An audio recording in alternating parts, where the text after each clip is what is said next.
नमस्कार साथियों, स्वागत है आप सभी का। मैं विशोक आप सभी का स्वागत करते हैं। जैसे कि आप सभी को पता है, बीते 1 जुलाई से देश में 3 नए आपराधिक कानून लागू हो चुके हैं।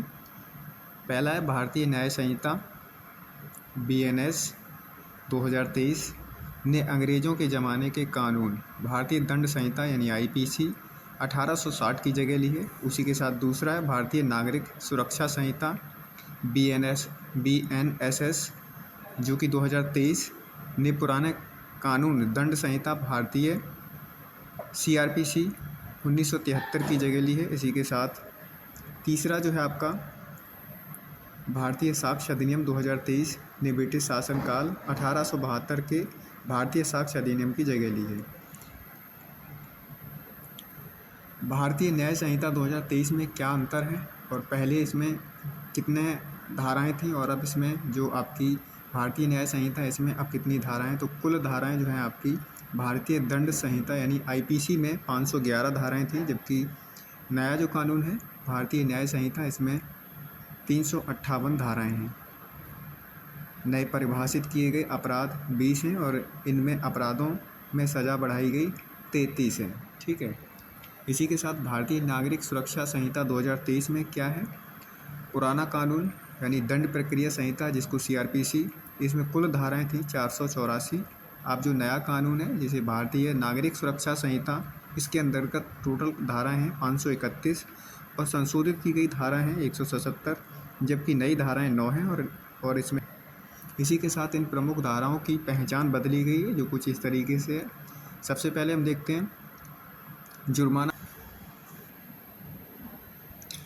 इन प्रमुख धाराओं की पहचान बदली गई है जिसमें जुर्माना IPC और भारतीय न्याय संहिता।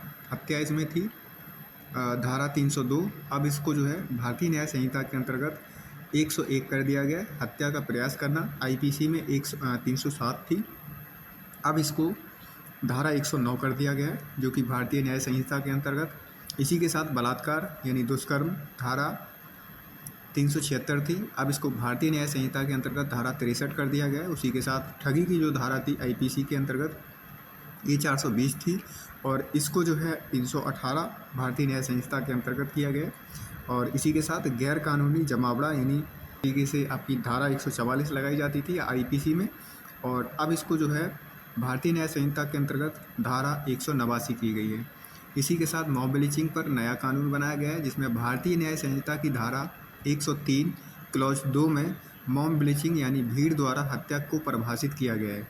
इसके तहत 5 या 5 से अधिक लोगों का समूह जब जाति, धर्म, संप्रदाय, लिंग, भाषा या जन्म स्थान या इसी तरह के किसी आधार पर किसी की हत्या करता है तो सभी को मौत या आजीवन कारावास की सज़ा का प्रावधान किया गया है। ये एक नया कानून बनाया गया है। इसी के साथ राजद्रोह, अब देशद्रोह IPC की धारा 124A यानी राजद्रोह कानून को ख़त्म कर भारतीय न्याय संहिता में धारा 152 में देशद्रोह का कानून लाया गया है। ऐसी गतिविधियां जो विभाजनकारी भावनाओं या गतिविधियों को बढ़ावा देती हों, भारत की संप्रभुता, एकता और अखंडता को खतरे में डालती हों, वो देशद्रोही माना जाएगा। ये एक भी नया कानून ऐड किया गया जो कि IPC की धारा 124 को राजद्रोह को ख़त्म करता है। इसी के साथ आगे देखते हैं आतंकवाद को भी परिभाषित किया गया है जो कि पहले से इसको परिभाषित नहीं किया गया था।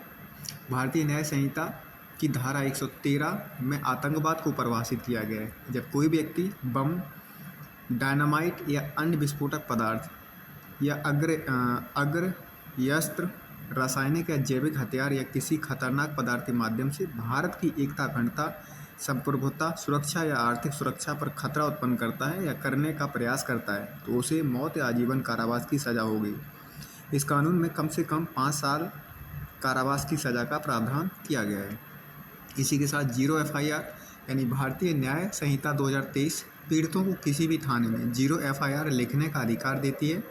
0 FIR दर्ज होने के बाद मामले को संबंधित थाने में 24 घंटे के भीतर ट्रांसफ़र करना भी जरूरी बनाया गया है।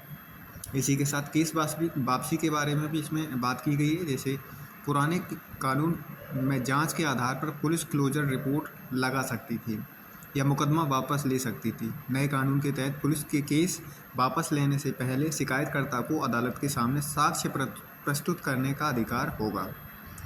अब इसी के साथ हम जांच की बात करते हैं। रिपोर्ट जांच जो होती है, इसमें पुराने कानून में जांच से जुड़ी जानकारी शिकायतकर्ता के साथ साझा करने की बाध्यता नहीं थी। नए कानून के तहत पुलिस को 90 दिन के लिए या 90 दिन के भीतर जांच पूरी करनी होगी और जांच से जुड़े अपडेट्स शिकायतकर्ता को भेजने होंगे।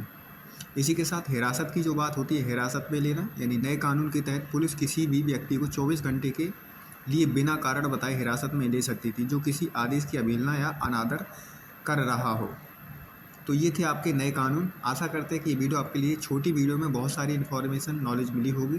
तो इस वीडियो को ज़्यादा से ज़्यादा शेयर करिए और चैनल को सब्सक्राइब करिए। So thank you for watching. और एक बार प्लीज़ चैनल को सब्सक्राइब कर लें, मेरा सपोर्ट करें। धन्यवाद।